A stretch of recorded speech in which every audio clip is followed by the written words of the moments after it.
Hello friends, welcome to this economy series. Before we start, let me reiterate about our flagship UPSC Infinity program. ఇది మీ 5,000 రూపాయలతో ప్రోగ్రాంలో మీరు join కావచ్చు. 60,000 is the actual fee. So 12 installments of 5,000 each. కాకపోతే 15th మే వరకు మాత్రమే. తర్వాత fee 10,000 రూపాయలు పెరగబోతుంది. 16th మే నుంచి fee is going up by 10,000 అంటే 70,000 అవుతుంది. So you have to join before 15th May to make use of this opportunity. So ఈ నెంబర్కి మీరు కాంటాక్ట్ చేసి ఎనీ టైం మీరు జాయిన్ అయిపోవచ్చు. ఇది మన వెబ్సైట్. ఏమైనా డౌట్స్ ఉంటే ఈ నెంబర్కి కాల్ చేసి మీరు వివరాలు తెలుసుకోవచ్చు. కోర్స్ పైన మీకు లైఫ్ టైం వ్యాలిడిటీ లభిస్తుంది. ఒకవేళ మీరు ఆఫ్లైన్లో జాయిన్ అవ్వాలి అనుకుంటే మీకు హైదరాబాద్ మరియు వైజాగ్ 2 ఆప్షన్స్ ఉన్నాయి. ఎక్కడి నుంచి అయినా మీరు జాయిన్ కావచ్చు. సో ఆఫ్లైన్ ఫీజు 80,000, మీకు 10,000 rupees per month EMI option ఉంది.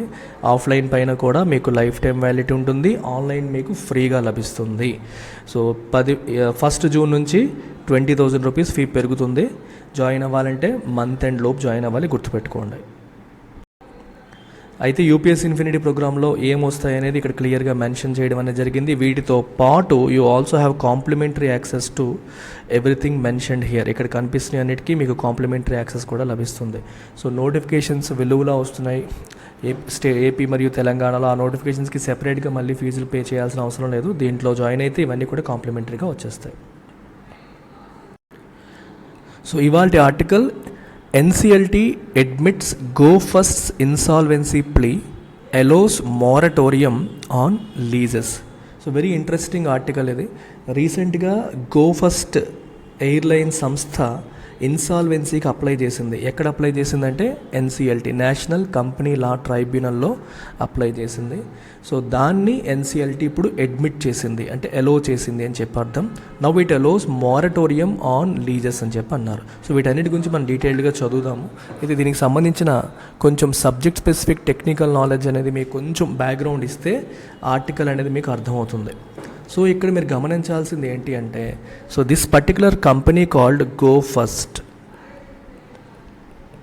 Has applied for insolvency at NCLT, national company law tribunal. Under which law is the question కదా. Under IBC, insolvency and bankruptcy code 2016. 2016లో వచ్చిన insolvency and bankruptcy code కింద వీళ్ళు apply చేయడం అనేది జరిగింది. So IBC అనేది ఎందుకు తీసుకొచ్చారు, అసలు ఇన్సాల్వెన్సీ అంటే అర్థం ఏంటి, బ్యాంక్రప్ట్సీ అంటే అర్థం ఏంటి, ఇవన్నీ మనం 1 by 1 మెల్లగా బ్యాక్గ్రౌండ్తో సహా నేర్చుకుని తర్వాత ఆర్టికల్లోకి మనం వెళ్దాం. So first of all you need to understand what is insolvency. Insolvency అంటే అర్థం ఏంటమ్మా, inability to pay your dues, your inability to pay financial ఆబ్లిగేషన్ని మనం ఇన్సాల్వెన్సీ అంటాం. మనం పే చేయాల్సింది పే చేయలేని పరిస్థితి, పే డ్యూస్ అన్నట్టు. సో ఇది బ్యాంక్కి లోన్ కావచ్చు, ఎంప్లాయీస్కి శాలరీ కావచ్చు, రా మెటీరియల్స్ అప్లై చేసిన వాళ్ళకి చేయాల్సిన పేమెంట్స్ కావచ్చు. ఆ పేమెంట్స్ మనం చేయడానికి సరిపడా క్యాష్ మన దగ్గర లేకపోతే that means you are insolvent. It could be a temporary phenomenon, అంటే ఈ రోజుకు ఉండొచ్చు, రేపు పొద్దున్న క్యాష్ రావచ్చు. ఈ ఇన్సాల్వెన్సీ అనేది కంటిన్యూ అవుతూ వస్తుంది అనుకోండి, అప్పుడు అది బ్యాంక్రప్ట్సీకి దారితీస్తుంది. మరి బ్యాంక్రప్ట్సీ అంటే అర్థం ఏంటి, మనం తెలుగులో దివాలా అంటాం. సో బ్యాంక్రప్ట్సీ అంటే మనం తెలుగులో దివాలా అంటాం. So bankruptcy is a legal word. Insolvency అనేది లీగల్ వర్డ్ కాదు. అంటే నార్మల్గా ఇనిబిలిటీ టు పేకి మనం ఇన్సాల్వెంట్ అని అంటాము. బట్ బ్యాంక్రప్ట్సీ అనేది it is a legal process. Okay, ఎప్పుడైతే ఇండివిజువల్ నేను ఇక పే చేయలేను అని చెప్తారో అప్పుడు ఒక లీగల్గా ఈ కంపెనీ బ్యాంక్రప్ట్ అని ఒక అథారిటీ డిక్లేర్ చేస్తుంది. Legal process in which an authority like NCLT, an authority declares an entity as bankrupt. అంటే ఆ ఎంటిటీ అఫీషియల్గా బ్యాంక్రప్ట్ అయ్యింది, దివాలా తీసిందని ఒక అఫీషియల్ ఆథరైజ్డ్ ఎంటిటీ డిక్లేర్ చేస్తే బ్యాంక్రప్ట్సీ అయినట్టు. మనం డిక్లేర్ చేసుకోమది, అఫీషియల్గా ఆథరైజ్డ్ ఎంటిటీలు డిక్లేర్ చేస్తాయి. So bankruptcy is a legal process, insolvency is your inability to pay dues. ఈ రెండు మీరు గుర్తుపెట్టుకోండి. అయితే ఈ బ్యాంక్రప్సీ ఫైలింగ్ లేదా ఇన్సాల్వెన్సీ ఫైలింగ్ అనేది ఎవరెవరు చెయ్యవచ్చు? Who all can file this insolvency plea అని చెప్పేసి మనం అడగచ్చు. సో దీనికి ఆన్సర్ ఏంటి అంటే 3 categories of people can file for insolvency అని చెప్పి రాశారు ఐబీసీలో. మొదటిది, ఇది చాలా ఇంపార్టెంట్ పాయింట్స్, ఇవన్నీ నోట్ చేసుకోవాలి మీరు. ఫైనాన్షియల్ క్రెడిటర్స్ ఇన్సాల్వెన్సీకి ఫైల్ చేయొచ్చు. సో అంటే ఎవరిపైన? నేను అప్పిచ్చాను, మీరు ఫైనాన్షియల్ క్రెడిటర్ అంటే ఏంటో కూడా మీకు చెప్తాను. Under section 7 financial creditor can file for insolvency, ఇది గుర్తుపెట్టుకోండి.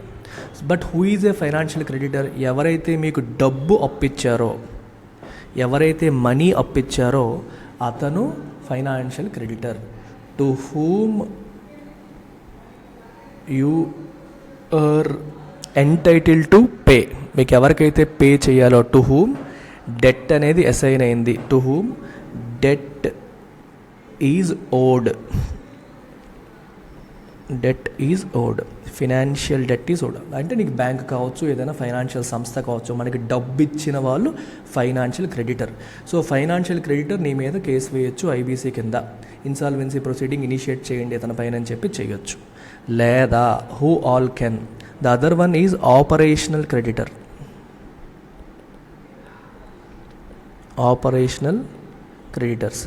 ఆపరేషనల్ క్రెడిటర్స్ కూడా చేయొచ్చు. But who is an operational creditor? I will tell you that. Before that let me tell you the section. Under section 9 ఐబీసీలో section 9 allows operational creditors also to file for insolvency. అంటే వీళ్ళకి వ్యతిరేకంగా, ఆ కంపెనీకి వ్యతిరేకంగా ఈ కేసు ఫైల్ చేయొచ్చు అని అర్థం అనమాట. సో ఆపరేషనల్ క్రెడిటర్ అంటే ఎవరంటే నీకు రా మెటీరియల్ సప్లై చేసిన వాళ్ళు కావచ్చు, సర్వీసెస్ సప్లై చేసిన వాళ్ళు కావచ్చు. The one who has supplied raw material or services. For example even employees are also operational creditors. Employees వాళ్ళు సర్వీసెస్ ఇచ్చారు, వాళ్ళకి శాలరీస్ ఇవ్వలేదు అనుకోండి, సో వాళ్ళు కూడా కేసు ఫైల్ చేసే అవకాశం ఉంది. Even they also come under operational creditors. Money కాకుండా సర్వీసెస్ కానీ మెటీరియల్ కానీ సప్లై చేసిన వాళ్ళని ఆపరేషనల్ క్రెడిటర్స్ అంటాం. అండ్ మూడవ కేటగిరీ, ఇది very interesting, the corporate డెటర్ himself. అంటే ఎవరైతే అప్పు తీసుకున్నారో, అంటే ఏ సంస్థ అయితే అప్పు తీసుకుందో ఆ సంస్థ it self can also file for insolvency. అంటే నేను నడపలేకపోతున్నాను, నా వల్ల కావట్లేదు, సో నేనే డైరెక్ట్గా ఫైల్ చేస్తున్నాను అని వాళ్ళు కూడా డైరెక్ట్గా ఇన్సాల్వెన్సీ ఫైల్ చెయ్యవచ్చు. ఇన్సాల్వెన్సీ ప్రొసీజర్ స్టార్ట్ చెయ్యమని చెప్పి వాళ్ళు కూడా చెప్పవచ్చు. చాలా ఇంపార్టెంట్ పాయింట్ ఇది. ఇప్పుడు గో ఫస్ట్ కేసులో ఏం జరిగిందనేది మీకు లింక్ చేస్తాను. గో ఫస్ట్ అనేది సంస్థ, దిస్ ఈజ్ ద డెటర్ అంటే అప్పు తీసుకున్నది, you can say corporate డెటర్. So ఈ కార్పొరేట్ డెటర్కి ఫైనాన్షియల్ క్రెడిటర్స్ ఉన్నారు and you have operational creditors, అంటే సర్వీసెస్ అందించిన వాళ్ళు, అప్పులు ఇచ్చిన బ్యాంకులు, ఇవన్నీ ఉన్నాయి. ఇప్పుడు ఏం జరిగిందంటే ఫైనాన్షియల్ క్రెడిటర్ ఇన్సాల్వెన్సీకి ఫైల్ చేయలేదు, ఆపరేషనల్ క్రెడిటర్ ఫైల్ చేయలేదు. మరి ఎవరు ఫైల్ చేశారు? తనంతట తానే డైరెక్ట్గా ఎన్సిఎల్టీకి వెళ్ళి నేను నడపలేకపోతున్నాను, రెజల్యూషన్ ప్రొసీజర్ స్టార్ట్ చేయండి అని చెప్పి వాళ్ళంతట వాళ్ళే ఎన్సిఎల్టీకి వెళ్ళి అప్లై చేశారు. సో అండర్ సెక్షన్ 9, ఏ సెక్షన్ దాన్ని అలౌ చేస్తుందంటే సెక్షన్ 10 ఆఫ్ ఐబీసీ ఈ ప్రాసెస్ని అలౌ చేస్తుంది. జనరల్గా ఎవడైనా సరే డబ్బులు కట్టకపోతే ఆ డబ్బులు ఇచ్చినవాడు లేకపోతే మెటీరియల్ సప్లై చేసినవాడు కేసు వేస్తాడు. సో ఇక్కడ వాళ్ళంతటా వాళ్ళే రెజల్యూషన్ ప్రాసెస్ స్టార్ట్ చేయమని చెప్పి అడగవచ్చు అనేది ఇక్కడ పాయింట్.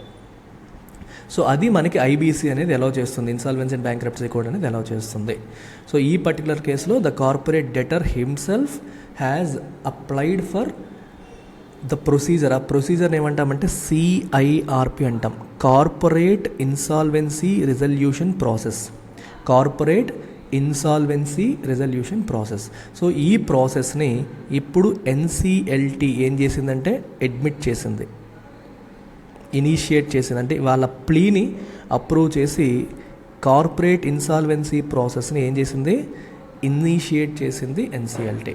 ఇది ఇనిషియేట్ చేయగానే ఫస్ట్ చేసే పని ఏంటంటే ఒక ఇన్సాల్వెన్సీ రెజల్యూషన్ ప్రొఫెషనల్ని అపాయింట్ చేస్తారు.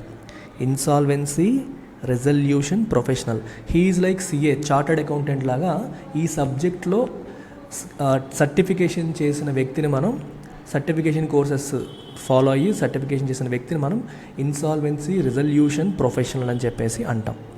అయితే ఇది స్టోరీ, ఇక్కడ వరకు మీరు అర్థం చేసుకోవాల్సిందే. ఇప్పుడు ఈ ఇన్సాల్వెన్సీ ప్రాసెస్ యొక్క ఆబ్జెక్టివ్ ఏంటని మీరు అడగొచ్చు. ఇన్సాల్వెన్సీ ప్రాసెస్ యొక్క objective, what are the possible outcomes? 2 రకాల అవుట్కమ్స్ ఉంటాయి.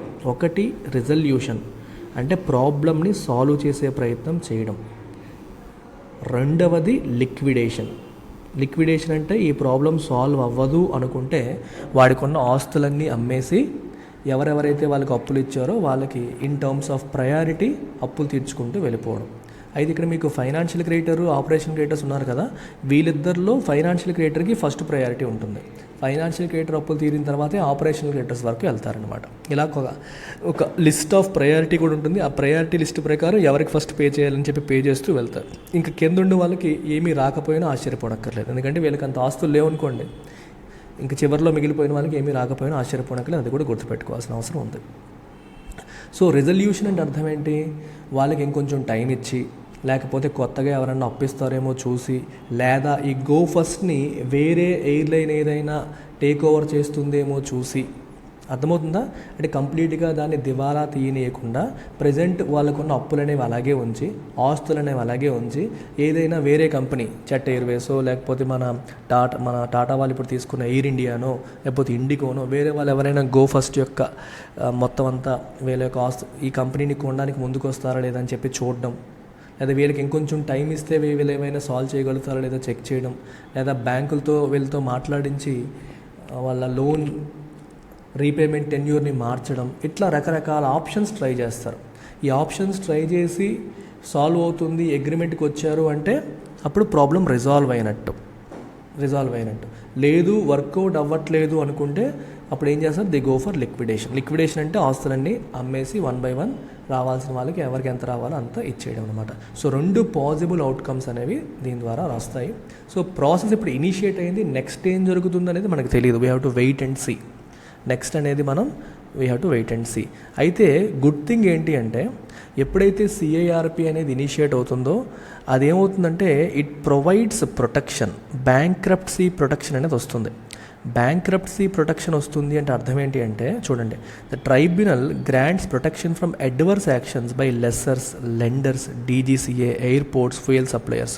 వీళ్ళకి ఫ్యూయల్ సప్లై చేసిన వాళ్ళు కావచ్చు, అప్పిచ్చిన వాళ్ళ లెండర్స్ కావచ్చు, ఎయిర్ క్రాఫ్ట్స్ లీజ్కి ఇచ్చిన లెస్సర్ కావచ్చు, డీజీసీఏ గవర్నమెంట్ది కావచ్చు, ఎయిర్పోర్ట్స్ కావచ్చు, ఎవరైనా సరే వీళ్ళపైన వేరే ఏ కేసులు వేయకుండా, వీళ్ళ ఆస్తుల్ని వాళ్ళు స్వాధీనం చేయకుండా దేర్ ఈజ్ మోరటోరియం, ఒక మోరటోరియం అనేది ప్రకటించారు. మోరటోరియం అంటే టెంపరరీ బ్యాన్ ఆన్ సంథింగ్, అంటే టెంపరరీగా ఎటువంటి యాక్టివిటీ జరగకూడదు. అంటే ఇప్పుడు సిఐఆర్పి ప్రాసెస్ స్టార్ట్ అయింది కాబట్టి ఈ రిజల్యూషన్ అయ్యేంత వరకు ఈలోపు ఎవరికి వాళ్ళ డబ్బులను వాళ్ళు రికవర్ చేసేయడానికి వేరే చట్టాల ద్వారా ప్రయత్నాలు చేయకుండా ఒక టెంపరరీగా ఆపడాన్ని మనం మోరటోరియం అని చెప్పేసి అంటాం. సో ఇప్పుడు ఇది తేలేంత వరకు వేరే ఏ ప్రాసెస్ అవ్వదు, వేరే ఎవరు వెళ్ళిపోయిన వేరే కేసులు వేసినా అవి వెళ్ళవు. ఈ ప్రాసెస్ అయ్యేంత వరకు వెయిట్ చేయాల్సిందే అని అర్థం అనమాట. So you need to wait, అది పాయింట్. అయితే ఇది మనకి టెక్నికల్గా ప్రొసీజర్స్ ఇవన్నీ మీకు చెప్పాను. ఇప్పుడు let's look at the other side of the story.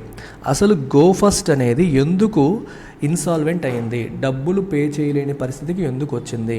So go first ఏమంటుందంటే తనకి ఇంజిన్ సప్లై చేసిన సంస్థ P&W అని చెప్పేసి మనకి ఇది ఎక్కడంటే యుఎస్కి సంబంధించిన సంస్థ. అది ఈ యుఎస్కి సంబంధించిన సంస్థ ఈ ఇంజిన్స్ అనేవి ఫాల్టీగా ఉన్నాయి, ఆ ఇంజిన్స్ మా దగ్గర ఉన్న ప్రజెంట్ ఉన్న వాటిలో సగానికి సగం మేము యూజ్ చేయలేని పరిస్థితికి వచ్చేసి ఇంజిన్స్ అన్నీ ఫెయిల్ అయిపోయాయి, దానివల్లే మేము ఈ పరిస్థితికి వచ్చామని చెప్పి గో ఫస్ట్ అంటోంది. దీంతోపాటు ఇండియాలో ఏవియేషన్ టర్బైన్ ఫ్యూయల్, అంటే ఎయిర్ క్రాఫ్ట్స్ ఉపయోగించే ఫ్యూయల్ అనమాట, ఏవియేషన్ టర్బైన్ ఫ్యూయల్, ఇది చాలా ఎక్స్పెన్సివ్ ఉంటుంది.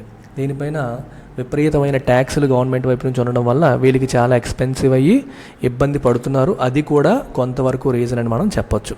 అయితే వీళ్ళు క్లియర్గా చెప్పిన రీజన్ ఏంటి అంటే వాళ్ళ యొక్క సంస్థ ఎవరైతే ఇంజిన్ సప్లై చేసిందో ఆ పర్టిక్యులర్ ప్రాట్ అండ్ విట్నీ అనే సంస్థ ఇంజిన్ సప్లై చేసింది. అందులో 50% వాళ్ళు ఇచ్చిన వాటిలో 50% అన్నీ గ్రౌండ్ అయిపోయాయి, నడపలేని పరిస్థితిలో ఉంది. వాళ్ళు కాంట్రాక్చువల్ ఆబ్లిగేషన్స్ని ఫుల్ఫిల్ చేయట్లేదు, బాగు చేసి ఇవ్వాలి, చేయట్లేదు అని చెప్పేసి వాళ్ళు చెప్తున్నారు. ఇది ప్రధానంగా వాళ్ళకున్న రీజన్. ఆ రీజన్తో వాళ్ళు ఫైల్ చేశారు. లెట్స్ సీ ఇది ఎలా వెళ్తుంది ఏంటి అనేది చూద్దాం. ఇప్పుడు దీని యొక్క ఇంప్లికేషన్స్ ఏంటి, what are the implications of Go First's insolvency? దీనివల్ల ఏమవుతుందంటే మనకి ప్రైసెస్ పెరిగే అవకాశాలు ఉంటాయి. ఎందుకు ప్రైసెస్ పెరుగుతాయంటే సప్లై తగ్గిపోయింది కాబట్టి. ఇప్పుడు ఒక ఎయిర్ క్రాఫ్ట్ సప్లయర్ అనేవాడు లేడు, సప్లై అనేది తగ్గింది కాబట్టి మిగిలిన వాళ్ళు ధరలు పెంచే అవకాశాలు అనేవి ఉంటాయి అనేది మనం ఇక్కడ అర్థం చేసుకోవాలి. సో కన్జ్యూమర్స్కి దీనివల్ల నష్టం జరిగే అవకాశం ఉందని మనం చూడొచ్చు అనమాట. సో ఇది ఆర్టికల్ యొక్క కంప్లీట్ స్టోరీ. నెక్స్ట్ ఏమవుతుంది అనేది మనం చూడాలి. ఎన్సిఎల్టీ అంటే national company law tribunal. So మీకు ఏదైనా కంపెనీకి సంబంధించి ఇన్సాల్వెన్సీ ఇష్యూస్ వస్తే దాన్ని హ్యాండిల్ చేసే ట్రైబ్యునల్ ఎన్సిఎల్టీ అనమాట, national company law tribunal. So వీళ్ళు తీర్పిచ్చిన దాన్ని బట్టి నెక్స్ట్ ప్రొసీడింగ్స్ అనేవి జరుగుతాయి. So you have to keep this in mind. So second article ఇవాల్టిది తీసుకుంటే RBI gold reserves rose by 34 tons to 795 tons to FY23. Reserve bank of India దగ్గర ఉన్న గోల్డ్ రిజర్వ్స్ అనేవి బాగా పెరిగాయి. 34 tons పెరిగి 795 tonsకి పెరగడం అనేది జరిగింది. మీరు అబ్జర్వ్ చేస్తే రీసెంట్గా రిజర్వ్ బ్యాంక్ ఆఫ్ ఇండియా విపరీతంగా గోల్డ్ అనేది కొంటోంది. గోల్డ్ కొంటూ తన రిజర్వ్స్ పెంచుకుంటూ వెళ్తుంది అనేది మనకి ఇక్కడ కనిపిస్తుంది. అయితే ఎందుకు గవర్నమెంట్ ఆఫ్ ఇండియా లేదా ఆర్బీఐ గోల్డ్ రిజర్వ్స్ని ఎక్కువగా కొంటోంది అనేది మీరు చాలా గమనించాల్సిన ఆస్పెక్ట్. కొంటోంది అనేది న్యూస్, ఎందుకు కొంటోంది అనేది అనాలిసిస్, అంతే కదా. ఎందుకు కొంటోంది అంటే first of all it wants to diversify it's overall reserves. Central banks వాళ్ళ దగ్గర ఉన్న ఫండ్స్తో ఏం చేస్తాయంటే they invest in different asset classes. First of all ప్రధానంగా ప్రపంచవ్యాప్తంగా ఎక్కువగా డిమాండ్ ఉన్న కరెన్సీ డాలర్ కాబట్టి డాలర్స్లో మెయింటైన్ చేస్తుంది. అంటే అమెరికన్ బాండ్స్ కొంటూ ఉంటారు, డాలర్స్లో మెయింటైన్ చేస్తారు, యుఎస్ డాలర్స్ ఒకవైపు. అలాగే ఇండియా ఎక్కువగా ట్రేడింగ్ చేసే వేరే other currencies, top currency reserves కూడా మెయింటైన్ చేస్తుంది. వాటితో పాటు గోల్డ్ కూడా మెయింటైన్ చేస్తుంది. అయితే ఇప్పుడు గోల్డ్ పర్చేజెస్ ఎందుకు పెంచుతోంది అంటే రకరకాల కారణాలు ఉన్నాయి. గోల్డ్ అనేది ఈ సీన్ యాజ్ సేఫ్ ఎసెట్, చాలా సేఫ్ ఎసెట్గా చూస్తారు. గోల్డ్ అనేది ట్రాన్స్పరెంట్ ప్రైసింగ్తో ఉంటుంది. ప్రపంచంలో అన్ని చోట్ల యాక్సెప్టెన్స్ ఉండేది ట్రాన్స్పరెంట్ ప్రైసింగ్తో రన్ అయ్యేది గోల్డ్. అలాగే గోల్డ్ యొక్క ఇంకో గుడ్ థింగ్ అంటే ఇట్ ఈజ్ లిక్విడ్. అంటే ఎనీ టైం మీరు గోల్డ్ని అమ్మొచ్చు, గోల్డ్ని కొనేవాళ్ళు ఎప్పుడూ ఉంటారు. దాన్ని మనం కరెన్సీ కింద ఎప్పుడైనా సరే మనం మార్చేయవచ్చు, కరెన్సీ కింద ఎప్పుడైనా మార్చేయవచ్చు. అండ్ గోల్డ్కి ఎండ్యూరింగ్ వాల్యూ, ఎన్ని సంవత్సరాలు ఉంచుకున్నా దాని వాల్యూ తరగదు అనేది కొన్ని శతాబ్దాలుగా మనం చూస్తూ ఉన్నాం. అలాగే మనకి టఫ్ టైమ్స్లో, especially when the economy is not doing good, tough టైమ్స్లో గోల్డ్ రైజ్ అవుతుంది. Gold rises during crisis scenario, crisis times. అందుకని కూడా గోల్డ్లో పెట్టుకుంటారు. అంటే క్రైసిస్ సినారియోస్ అంటే అర్థం ఏంటంటే ఫర్ ఎగ్జాంపుల్ రిసెషన్ వచ్చినప్పుడు కావచ్చు, ప్రపంచవ్యాప్తంగా రిసెషన్ లాంటివి వచ్చినప్పుడు, stock markets, bond markets collapse అవుతున్నప్పుడు ప్రపంచ దేశాలన్నీ కూడా ఏం చేస్తాయంటే ఫండ్స్, స్టాక్ మార్కెట్స్ నుంచి ఫండ్స్ అనేవి మూవ్ అయ్యి అందరూ గోల్డ్ వైపు అడుగులేస్తారు. సో అలాంటి సందర్భాల్లో గోల్డ్ ప్రైస్ జనరల్గా పెరుగుతుంది. అందుకని ప్రపంచవ్యాప్తంగా ఇప్పుడు రిసెషన్ వచ్చే ట్రెండ్ కనిపిస్తుంది కాబట్టి, అన్సర్టెనిటీ ఉంది కాబట్టి ఆ టైంలో గోల్డ్కి వాల్యూ పెరుగుతుంది కాబట్టి కూడా మనం అనుకోవచ్చు. సో గోల్డ్లో పెట్టుకుంటే మనకి రేపొద్దున్న ఇంకా బెటర్ రిటర్న్స్ వచ్చే అవకాశం ఉందనే రీజన్ వల్ల కూడా గోల్డ్లో పెట్టడం అనేది జరుగుతుంది. ఇంకొక రీజన్ తీసుకుంటే dollar is weakening. US dollar అనేది రీసెంట్గా వీక్ అవుతోంది. ప్రపంచవ్యాప్తంగా చర్చ నడుస్తుంది దేని గురించి, డీ డాలరైజేషన్. డాలర్ని రిజర్వ్ కరెన్సీగా దించేయాలి, డాలర్ ప్లేస్లో వేరే కరెన్సీ ఏదైనా గ్లోబల్ రిజర్వ్ కరెన్సీగా మారాలని చెప్పి డిస్కషన్ చర్చలు జరుగుతున్నాయి. సో డాలర్ యొక్క ఇంపార్టెన్స్ ప్రస్తుతానికి తగ్గలేదు, కానీ తగ్గే అవకాశాలు ఏమైనా ఉన్నా అప్పుడు మన దగ్గర ఉన్న మన దగ్గర ఆల్రెడీ డాలర్ రిజర్వ్స్ ఉన్నాయి, వాటి వాల్యూ తగ్గిపోవచ్చు. డాలర్ వాల్యూ తగ్గిపోతే మన దగ్గర రిజర్వ్స్ వాల్యూ తగ్గిపోతుంది, అది తగ్గిపోతే మళ్ళీ మనం నష్టపోతాం. దానికి ఒక రకంగా డైవర్సిఫికేషన్ లాగా రిస్క్ మిటిగేషన్, డాలర్ వాల్యూ తగ్గినప్పుడు అట్లీస్ట్ గోల్డ్ లోన్ అన్నా పెట్టుకుంటే మనకి ప్రొటెక్షన్ ఉంటుందనే ఉద్దేశంతో గోల్డ్లో ఎక్కువగా పెడుతుంది. ఇలా ఇండియానే కాదు, Chinese central bank, Singapore central bank, Turkey central bank, చాలా ఎమర్జింగ్ నేషన్స్ యొక్క సెంట్రల్ బ్యాంక్స్ గోల్డ్ పర్చేజెస్ అనేవి చేస్తున్నాయి because of all these advantages of holding gold, especially during tough times. ఇది మీరు గుర్తుపెట్టుకోవాలి. So final article of the day ఏంటి అంటే Fitch. It's an international rating agency. ఈ ఇంటర్నేషనల్ రేటింగ్ ఏజెన్సీ ఫిచ్ ఏం చేసిందంటే ఇండియా యొక్క జీడిపి గ్రోత్ ఫోర్కాస్ట్ని కట్ చేసింది. 7% అని చెప్పింది ఇంతకుముందు, దాన్ని ఇప్పుడు 6%కి తగ్గించడం అనేది జరిగింది. ఈ FY 23-24 అంటే FY 24లో మన జీడిపి 6% మాత్రమే గ్రో అవుతుంది అని ఫిచ్ చెప్పడం జరిగింది. ఓకేనా? ఇక్కడ అలా చెప్పడానికి గల కారణాలు కూడా మీరు చూడవచ్చు. Headwinds ahead. హెడ్విండ్స్ అంటే ఎదురుగాలి. అంటే మనకి ఎదురుగాలి అంటే అర్థం ఏంటంటే మనం ఫేస్ చేయబోతున్న డిఫికల్టీస్ అని. ఎటువంటి డిఫికల్టీస్ మనం ఫేస్ చేయబోతున్నాము అనేది మనకి ఇక్కడ కనిపిస్తుంది. చూడండి, credit rating company expects confluence of headwinds. చాలా హెడ్విండ్స్ ఉన్నాయి మనకి, అంటే మన ఎకానమీ చాలా ప్రాబ్లమ్స్ ఫేస్ చేయబోతుంది. ఫర్ ఎగ్జాంపుల్ ఎలివేటెడ్ ఇన్ఫ్లేషన్ ఒకవైపు, ఇంట్రెస్ట్ రేట్స్ ఎక్కువగా ఉండడం వల్ల ఏమవుతుందంటే కంపెనీస్ ఇన్వెస్ట్మెంట్ డెసిషన్స్ వెనక్కి పెట్టుకుంటాయి. ఇన్వెస్ట్మెంట్ డెసిషన్స్ తీసుకోవు, ఎందుకంటే ఒక ఇన్వెస్ట్ చేయాలంటే అప్పు తీసుకోవాలంటే వడ్డీలు ఎక్కువ ఉన్నాయి కాబట్టి వెనకడుగు వేస్తాయి. సో ప్రొడక్షన్ దెబ్బతినే అవకాశం ఉంది. అలాగే వడ్డీ రేట్లు ఎక్కువగా ఉండడం వల్ల హోమ్ లోన్స్ ఇలాంటివి ఎఫెక్ట్ అవుతాయి. దానివల్ల డిమాండ్ అనేది, కన్జ్యూమర్ డిమాండ్ కూడా దెబ్బతినే అవకాశం ఉంది. ఇలాంటి హెడ్విండ్స్ అన్నీ ఉన్నాయి కాబట్టి మేము ఇంతకుముందు 6.2% చెప్పింది. FY 23లో మనకి 7% కనిపించింది. దాని నుంచి మనకి FY 24లో 6%కి పడబోతుందని చెప్పింది. అయితే వీళ్ళు మనకి రేటింగ్ కూడా ఇస్తారు. ఫిచ్ వాళ్ళు ఇండియాకి ఇచ్చిన రేటింగ్ అనేది ఇంతకుముందు ఏదైతే ఉందో అదే రేటింగ్ మెయింటైన్ చేస్తుంది. BBB- రేటింగ్ మెయింటైన్ అవుతుంది విత్ స్టేబుల్ అవుట్లుక్. ఈ రేటింగ్స్ అనేవి మీకు ఇక్కడ చూస్తే అర్థమవుతాయి. ఈ ఆర్గనైజేషన్స్, ఇంటర్నేషనల్ ఆర్గనైజేషన్స్ ప్రపంచ దేశాలకి రేటింగ్స్ ఇస్తూ ఉంటాయి. సో 3 ఇంటర్నేషనల్ ఆర్గనైజేషన్స్ ఫేమస్ మీకు ఇక్కడ కనిపిస్తున్నాయి. 1 మూడీస్, 2 S&P, 3 ఫిచ్. ఈ 3 ఇంటర్నేషనల్ ఆర్గనైజేషన్స్ కూడా కంట్రీస్కి రేటింగ్ ఇస్తాయి. ఆ రేటింగ్స్ మీరు ఇక్కడ చూడొచ్చు. వాళ్ళ యొక్క రేటింగ్స్, వాటి యొక్క గ్రేడ్స్. ఇప్పుడు ఇండియాకి ఇచ్చిన రేటింగ్ ఏదంటే ఇది BBB-, అంటే లోవర్ మీడియం గ్రేడ్లో ఉన్నారు. ఈ రెడ్ లైన్ కిందకి ఏవైతే వస్తాయో అవన్నీ జంక్.